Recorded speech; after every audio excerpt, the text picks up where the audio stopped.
சிறுகடிக்க ஆசை சரியில்ல. அடுத்த வரை பேசல்ல நம்ம சிந்தாமணிக்கு ரொம்பவே கோவமா வருது.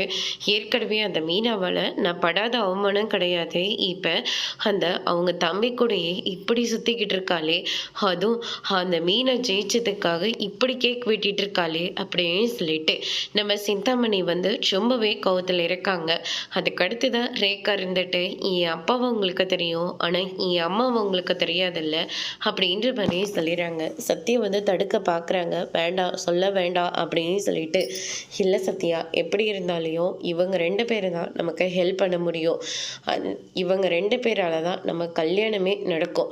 அதனால தான் இவங்க கிட்ட நான் சொல்லியே ஆகணும் அப்படின்னு சொல்லிட்டு நம்ம ரேகா வந்து சொல்லிக்கிட்டு இருக்காங்க.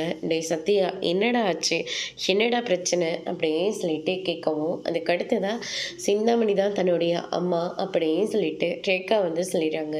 இதை கேட்டோன்னு மீனாவும் முத்துவும் பயங்கரமாக ஷாக் ஆகுறாங்க.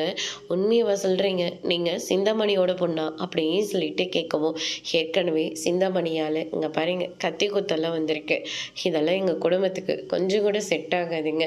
சாரு கூட நல்லவர் தான், ஆனால் அவரே கூட நாங்கள் கன்வின்ஸ் பண்ணி கல்யாணம் பண்ணி வச்சுருவோம். ஆனால் உங்கள் அம்மா கிட்ட எங்களெல்லாம் கண்டிப்பாக முடியாதுங்க அப்படின்ற மாதிரியே சொல்லிடுறாங்க. தயவு செஞ்சு இப்போ நான் சொல்கிறத கேளுங்க. 2 பேரும் இனிமேல் பேசவே கூடாது, பார்த்துக்கவும் கூடாது.